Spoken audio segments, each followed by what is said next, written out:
অগ্রগতি Anjana's kitchen and blog. নমস্কার, অগ্রগতি অঞ্জনার কিচেন অ্যান্ড ব্লগে সকলকে জানাই স্বাগত। মোচার ঘন্ট দু ধরনের হয়, একটা হচ্ছে আমিষ এবং নিরামিষ।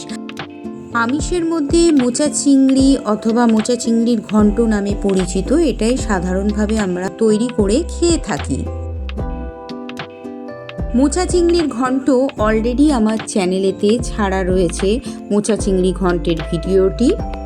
আজকে আমি একদম একটু ইউনিকভাবে একটি মোচার ঘন্ট রেসিপি নিয়ে চলে আসলাম।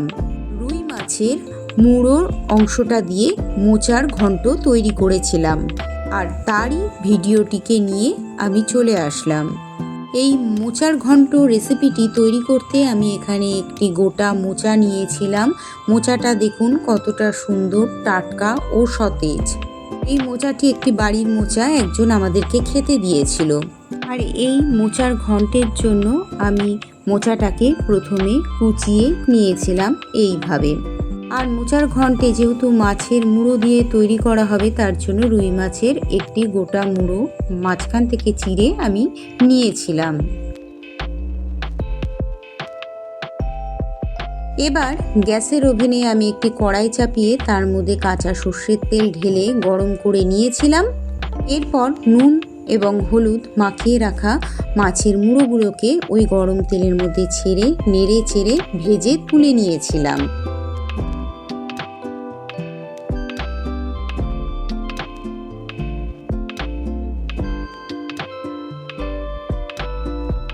দেখুন মাছের মুড়োগুলোকে আমি ভেজে তুলে নিয়েছিলাম। এবার কিছুটা চিনে বাদাম ভিজিয়ে খোসা ছাড়িয়ে নিয়েছিলাম। আর অপরদিকে মোচাটাকে সেদ্ধ করে নেবার জন্য প্রেসার কুকারে দিয়ে সেদ্ধ করবার জন্য গ্যাসের ওভেনে চাপিয়ে দিয়েছিলাম।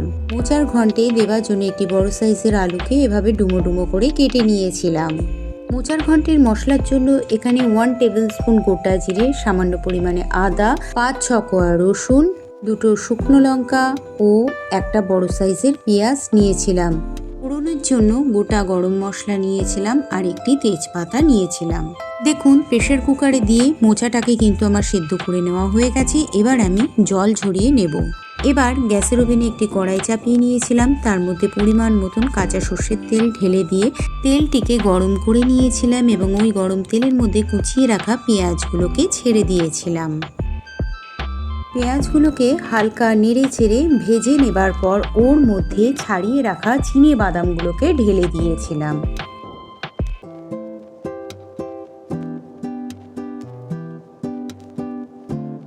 দেখুন পেঁয়াজ ভাজার মধ্যে চিনে বাদামগুলোকে ছেড়ে দিলাম। এবার একই সাথে পেঁয়াজ আর চিনে বাদামটাকে ভেজে নেব। ওদিকে জিরে, আদা, রসুন আর শুকনো লঙ্কা একসঙ্গে বেটে নিয়েছিলাম। তারপরে ওই পেঁয়াজ ভাজার মধ্যে ফোড়নেতে দিয়ে দিলাম লবঙ্গ, এলাচ ও দারুচিনি, তেজপাতা ও শুকনো লঙ্কা। ফোড়নেতে দিয়ে একসঙ্গে সব কিছুর সঙ্গে ভেজে নিলাম।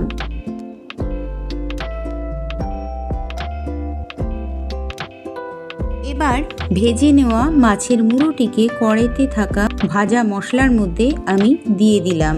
ভাজা মুড়োটিকে কড়াইয়ের মধ্যে দিয়ে দেবার পর আমি খুন্তির সাহায্যে আস্তে আস্তে ভেঙে দিয়েছিলাম।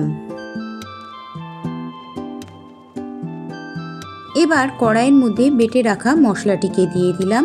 মশলা দিয়ে দেবার পর একসঙ্গে মাছের মুড়ো এবং পেঁয়াজের সঙ্গে মশলাটাকে ভালো করে নেড়ে চেড়ে কষিয়ে নিয়েছিলাম।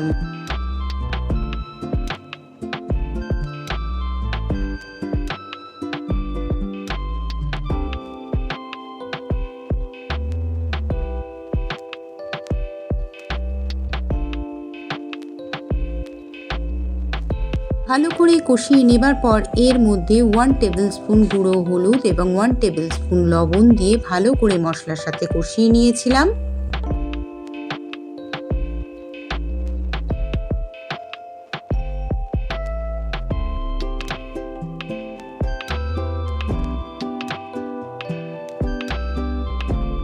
মশলাটাকে ভালো করে কষিয়ে নেবার পর এবার সেদ্ধ করে নেওয়া মোচা এবং আলুটিকে মশলা কষার মধ্যে ঢেলে দিয়েছিলাম। এবার মোচার সঙ্গে মশলাটিকে ভালো করে নেড়ে চেড়ে মিশিয়ে কষিয়ে নিয়েছিলাম। এরপর এর মধ্যে 1/2 টেবিল স্পুন চিনি দিয়ে দিয়েছিলাম। চিনিটা অপশনাল, চিনিটা দিতেও পারেন, না দিলেও কোনো ক্ষতি নেই, কিন্তু চিনিটা দিলে মোচার ঘন্টের স্বাদটা বাড়িয়ে তোলে।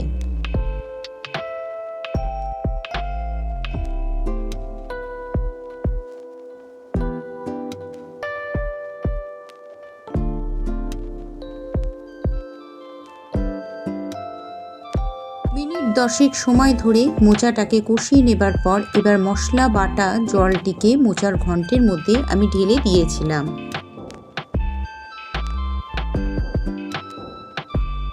মোচার ঘন্টের মধ্যে মশলা বাটা জলটিকে ঢেলে দেবার পর এবার আমি এর মধ্যে 1 টেবিল স্পুন গুঁড়ো গরম মশলা ছড়িয়ে দিয়েছিলাম। গুঁড়ো গরম মশলাটিকে ছড়িয়ে দেবার পর ভালো করে নেড়ে চেড়ে মিশিয়ে নিয়েছিলাম।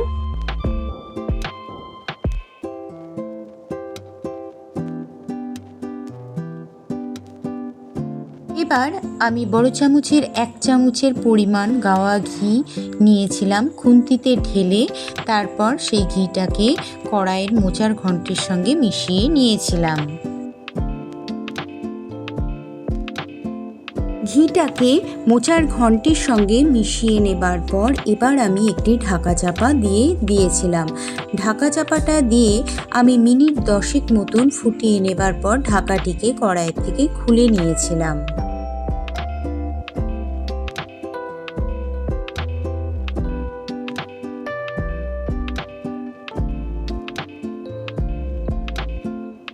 মোচার ঘন্টের মধ্যেকার যে জলটা ছিল ঢাকা চাপা দিয়ে ফোটানোর ফলে পুরোপুরি জলটা শুকিয়ে গিয়েছে। আবারও সামান্য কিছু জল ছিল, সেই জল ভাবটাকে যাতে আরও শুকিয়ে যায় সে কারণে আবার ঢাকা চাপা দিয়েছিলাম। এবার ঢাকা চাপা দিয়ে মিনিট 5 মতন রেখে দেবার পর ঢাকা চাপাটাকে আমি খুলে নিয়েছিলাম। এরপর দেখুন একদমই মোচার ঘন্টটি ঝরঝরে শুকনো হয়ে গেছে। এবার আমি কড়াইয়ের থেকে নামিয়ে নিয়েছিলাম। এবার মোচার ঘন্টটিকে কড়াইয়ের থেকে আমি একটি প্লেটের মধ্যে ঢেলে নিয়েছিলাম। তাহলে তৈরি হয়ে গেল মাছের মুড়ো দিয়ে মোচার ঘন্টের রেসিপি। আজকের এই নতুন ধরনের মোচার ঘন্টের রেসিপিটি আপনাদের কাছে কেমন লাগলো অবশ্যই কমেন্ট করে জানাবেন। আর মোচার ঘন্টের রেসিপির ভিডিওটি দেখে যদি ভালো লাগে তাহলে একটি লাইক আর অবশ্যই হাইপ অপশনটিকে প্রেস করে দেওয়ার অনুরোধ রইল। আর যারা নতুন আমার চ্যানেলটিকে ভিজিট করছেন তাদের উদ্দেশ্যে বলবো প্লিজ আমার চ্যানেলটিকে সাবস্ক্রাইব করে পাশে থাকা বেল আইকনটিকে প্রেস করে অল নোটিফিকেশনটিকে অন করে রাখার অনুরোধ রইল। তাহলে আজকের ভিডিওটি আমি এখানেই শেষ করছি। পরবর্তী আবার নতুন রেসিপির ভিডিও নিয়ে হাজির হয়ে যাব।